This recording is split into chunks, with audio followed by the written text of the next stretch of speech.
ഈ വീഡിയോ കണ്ടിട്ട് ഈ കുട്ടികൾ ഇത്രയും സ്നേഹത്തിലാണെന്ന് ആരും ചിന്തിക്കേണ്ട.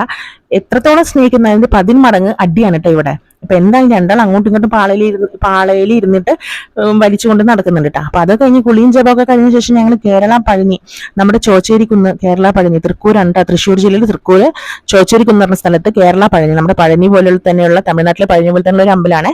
അപ്പൊ അങ്ങനത്തെ അടിപൊളി നല്ലൊരു വൈബ് തരുന്ന ഒരു അമ്പലമാണ് കേട്ടോ, നല്ല രസമുള്ള ഒരു അമ്പലമാണ്. അപ്പൊ ഓരോ സ്റ്റെപ്പ് ഇങ്ങനെ നമ്മൾ കയറുമ്പോൾ ഓരോരുത്തർ പേരൊക്കെ എഴുതി വെച്ചിട്ടുണ്ട്. ഇതൊക്കെ ഓരോ സ്റ്റെപ്പുകളും ഒക്കെ സംഭാവന കൊടുത്ത് സ്പോൺസർഷിപ്പ് ചെയ്ത ആൾക്കാരുടെ പേരും കാര്യങ്ങളൊക്കെ ആണ്. പിന്നെ കൈ നോക്കുന്ന അമ്മമാരൊക്കെ അവിടെ ഇരിക്കുന്നുണ്ടായിരുന്നേ. പിന്നെ ഞാനും കുട്ടികളൊക്കെ ഇങ്ങനെ കയറിക്കൊണ്ടിരിക്കുന്നുണ്ട്. ഏട്ടനും ഉണ്ട്, കുട്ടികളെ കൂടെ ഇങ്ങനെ നടക്കുന്നുണ്ട്. ഫസ്റ്റ് ആദ്യം തന്നെ ഞാൻ പുറകിൽ വീഡിയോ എടുത്ത് നടന്നുകൊണ്ടിരിക്കുകയാണ്. എല്ലാവരും ഓടി കയറുന്നുണ്ട്, ചില ആൾക്കാർ അങ്ങനെയൊക്കെ. ഞങ്ങൾ ഏകദേശം മുകളിലെത്തിയിട്ട് താഴെ തൃശ്ശൂരിന്റെ ഒരുവിധം പകുതി മുക്കാൽ ഭാഗങ്ങൾ നമുക്ക് കാണാൻ വേണ്ടി പറ്റൂട്ടെ. തൃശ്ശൂർ ജില്ലയുടെ അത്രയും നല്ലൊരു ഹൈറ്റിലാണല്ലോ ഈ അമ്പലം ഇരിക്കുന്നത്. നമ്മുടെ ഇരിപ്പിടങ്ങളൊക്കെ അവിടെ സെറ്റ് ആക്കിയിട്ടുണ്ട്. നല്ല അടിപൊളി അമ്പലമാണ്. നമ്മുടെ തമിഴ്നാട്ടിലെ പഴനി പോലെ തന്നെയാണ് ഇരിക്കുന്നത്, കണ്ടില്ലേ? തമിഴ്നാട്ടിലെ പഴനിയൊക്കെ ഇങ്ങനെ ഈ ഒരു തമിഴ് ശൈലിയിലുള്ള അമ്പലം ഒരു മോഡലായിരിക്കില്ല, അതുപോലെ തന്നെയാണ് ഇവിടെ ഉള്ളത്. എൻ്റെ ഉള്ളിലൊക്കെ അതുപോലെ തന്നെയാണ്. പിന്നെ സൈഡിൽ നമുക്ക് കുറച്ചേരി ഇരിക്കാൻ വേണ്ടി ഇങ്ങനെ വലിയ നമ്മുടെ തൂണുകളൊക്കെ ആയിട്ടുള്ള സെന്ററുകളൊക്കെ ഉണ്ട്. അതൊക്കെ അതുപോലെ തന്നെ അവർ ഉണ്ടാക്കി വെച്ചിട്ടുണ്ട് കേട്ടോ. പിന്നെ നമ്മൾ തിരിച്ചിറങ്ങുകയാണ് കേട്ടോ. പിന്നെ അവിടെ എപ്പോൾ പോയാലും നമുക്ക് ഭക്ഷണം ഉണ്ടാവും, രാവിലത്തെ ഭക്ഷണം, കഞ്ഞിയും അങ്ങനെ സംഭവങ്ങളൊക്കെ ഉണ്ട്. അതൊക്കെ ഞങ്ങൾ കഴിച്ചു. എനിക്ക് വീഡിയോ എടുക്കാൻ പറ്റില്ല, നല്ല തിരക്കായിരുന്നു. പിന്നെ ഞങ്ങൾ ഇറങ്ങി വന്നതിന് ശേഷം ഒരു മസാല ദോശയൊക്കെ കഴിച്ചതിന് ശേഷം നേരെ പ്രത്യേകിച്ച് ഇങ്ങനെയൊന്നും ചെയ്യാനില്ലെന്ന് വെച്ചാൽ ഞങ്ങൾ മൃഗശാലയിലേക്കാണ് പോയത്. നമ്മുടെ തൃശ്ശൂർ പഴയ മൃഗശാലയിലേക്കാണ് പോയത്. കുറേ മൃഗങ്ങളൊന്നും ഇല്ല, എല്ലാത്തിനും പുതിയ മൃഗശാലയിലേക്ക് മാറ്റിയിട്ടുണ്ട്. മുള്ളമന്നി, പരുന്ത്, പിന്നെ കുഞ്ഞു മാന്, അങ്ങനത്തെ സംഭവങ്ങളൊക്കെ മാത്രമേ അവിടെ ഉണ്ടായിരുന്നുള്ളൂ കേട്ടോ. പിന്നെ സിംഹം, പുലി, അങ്ങനത്തെ സംഭവങ്ങളൊക്കെ ഉണ്ട്. അത് കഴിഞ്ഞ് പിന്നെ നമ്മൾ നേരെ പോയെന്ന് വെച്ചാൽ നമ്മുടെ ശക്തൻ തമ്പുരാന്റെ പാലസിലേക്കാണ്. അത് മ്യൂസിയം ആയിട്ടാണ് ഇപ്പോൾ ഉള്ളത്. അടിപൊളിയായിരുന്നു. ഞാൻ ഒരു കൊല്ലം ഞാനത് മെയിൻ്റെനൻസ് ആയതുകൊണ്ട് എനിക്ക് കയറാൻ പറ്റിയിട്ടുണ്ടായിരുന്നില്ല. പക്ഷെ ഇപ്രാവശ്യം ഞാൻ കയറി കണ്ടു.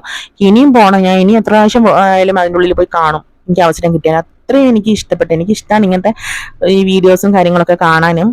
അതുപോലെ തന്നെ അത് റിലേറ്റഡ് നമ്മൾ എക്സ്പീരിയൻസ് ചെയ്യുമ്പോഴും ഒക്കെ ഇങ്ങനത്തെ വീഡിയോസ് കണ്ട് നമ്മൾ പോയിട്ട് കാണുമ്പോഴൊക്കെ നമുക്ക് ഉണ്ടാവുന്ന ഒരു ഇതില്ലേ. അപ്പോൾ കുറേ ആമാട പെട്ടികളും കുറേ പഴയ കാലത്തെ വിളക്കുകളും സ്വർണ്ണ പെട്ടികളും ആന്റിക് ക്ലോക്കുകൾ, പല ടൈപ്പ് ഓഫ് ക്ലോക്കുകളും കാര്യങ്ങളൊക്കെ അവിടെ കണ്ടിട്ടുണ്ട് കേട്ടോ. പാത്രങ്ങള്, വലിയ വലിയ ഉരുളികൾ, പണ്ടത്തെ ഫോട്ടോസ്, പഴയ ഒരു നാഗത്തിന് ഉണ്ടാക്കി വെച്ചത്, പിന്നെ ബ്രാസ് ഇല്ലേ, നമ്മുടെ വെങ്കലം, ഇരുമ്പ്, ചെമ്പ്, അതിന്റെ ഓരോ ഉൽപ്പന്നങ്ങളും കാര്യങ്ങളൊക്കെ ഉണ്ടായിരുന്നു കേട്ടോ. പിന്നെ ഈ സ്പൈറൽ ആയിട്ടുള്ള നമ്മുടെ ഈ സ്റ്റെയർ കേസ്, നമ്മുടെ കോണി ഉണ്ടായിരുന്നു. നല്ല രസമായിരുന്നു കേട്ടോ. സ്ഥലം കറങ്ങും ചില ആൾക്കാർക്ക് സത്യം പറഞ്ഞാലും. ഞാൻ ആകെ കയറിയത് കോഴിക്കോട് ജില്ലയിൽ നന്ദി ലൈറ്റ് ഹൗസിലായിരുന്നു. ഞാൻ ഇങ്ങനത്തെ സ്റ്റെപ്പുകൾ കയറിയിട്ടുണ്ടായിരുന്നത്. പിന്നെ ഇവിടെ എന്താ ഞാൻ കയറിയത്. അപ്പൊ നമ്മള് അവിടെ നിന്ന് കഴിഞ്ഞ് ഓരോ സെക്ഷനിലേക്ക് ഇങ്ങനെ പോയിട്ട് നമ്മൾ ഇറങ്ങി താഴേക്ക് വരുന്നുണ്ട് കേട്ടോ. അതിനുശേഷം കുറെ നേരം ഇങ്ങനെ ഓടി കളിക്കുകയൊക്കെ ചെയ്ത് കുട്ടികൾ അതിൻ്റെ ഉള്ളിൽ കൂടി. പിന്നെ എങ്ങോട്ട് പോകണം എന്നുള്ള കൺഫ്യൂഷൻ ആയിരുന്നു മക്കൾക്ക്. അപ്പോൾ അതിന് ഓരോ വഴിയായിട്ട് അവർ സെറ്റ് ചെയ്ത് വെച്ചിട്ടുണ്ടല്ലോ. അപ്പൊ അതിനനുസരിച്ച് നമ്മൾ കയറിയിട്ടുണ്ട്. പിന്നെ വലിയ വലിയ വാർപ്പുകളും നമ്മുടെ ഉരുളികളും കാര്യങ്ങളൊക്കെ സെറ്റ് ചെയ്ത് വെച്ചിട്ടുണ്ട്. പിന്നെ പഴയകാല ചിത്രങ്ങളൊക്കെ അടിപൊളിയായിട്ട് വെച്ചിട്ടുണ്ട് കേട്ടോ. എനിക്ക് പറയാൻ പറ്റില്ല, അത്ര അടിപൊളിയായിരുന്നു. ആരും ഇതുവരെ അവിടെ നിന്ന് പോകാത്തവരുണ്ടെങ്കിൽ ഒരു പ്രാവശ്യമെങ്കിലും പോയിട്ട് എക്സ്പീരിയൻസ് ചെയ്യണമെന്ന് എൻ്റെ ഒരു റിക്വസ്റ്റ്. ഓക്കെ, അങ്ങനെ നമ്മൾ പിന്നെ വീട്ടിലെത്തിയിട്ട് വൈകുന്നേരം എനിക്ക് കുറച്ച് പണികളുണ്ടായിരുന്നു. ചോറും കറിയൊന്നും വെക്കാൻ നിന്നിട്ടുണ്ടായിരുന്നില്ല. കുറച്ച് സാധനങ്ങളും കാര്യങ്ങളൊക്കെ വാങ്ങി അതൊക്കെ ഒന്ന് റീഫില്ല് ചെയ്ത് വെക്കാനുണ്ടായിരുന്നു കേട്ടോ. അപ്പൊ അതൊക്കെ ഒന്ന് റീഫില്ല് ചെയ്ത് വെക്കാനുള്ള ഇതാണ്. മുളക് പൊടി, മഞ്ഞൾപ്പൊടി, അങ്ങനത്തെ സാധനങ്ങളൊക്കെ പാത്രങ്ങളിലേക്ക് ഇട്ടിട്ടുണ്ട്. പിന്നെ ചോറൊന്നും വെക്കണ്ടെന്ന് ഏട്ടൻ പറഞ്ഞിട്ടുണ്ടായിരുന്നു. ഒന്നും വെക്കണ്ടോ, നമുക്ക് ഇന്ന് പുറത്തുനിന്നേ വാങ്ങിക്കാന്ന് പറഞ്ഞായിരുന്നു നിന്നത്. അപ്പൊ പിന്നെ അങ്ങനത്തെ ഓരോ സാധനങ്ങളൊക്കെ ഞാൻ ഓരോരോ പാത്രങ്ങളായിട്ട് അതിന്റെ പാത്രങ്ങളായിട്ട് മൂടി വെക്കുകയും അങ്ങനെ അല്ലറ ചില്ലറ അൽക്കുലത്ത് പണികൾ ഉണ്ടായിരുന്നു. അപ്പൊ അങ്ങനത്തെ പണികളൊക്കെ ചെയ്ത് ഇരിക്കുവായിരുന്നേ. ഈ സമയത്ത് എന്തൊക്കെയാണ് ചെയ്യേണ്ടത്, നമ്മൾ എന്ത് ഭക്ഷണം കഴിക്കേണ്ടത്, പുറത്ത് പോയിട്ട് അങ്ങനെ കേട്ടൻ ഞാൻ ചോദിക്കണേ. ഞാൻ പറഞ്ഞു എന്തായാലും കുഴപ്പമില്ല, പുറത്ത് പോകണ്ടേ പുറത്ത് പോയി, കുട്ടികൾക്ക് അത് റിലാക്സേഷൻ അല്ലേ.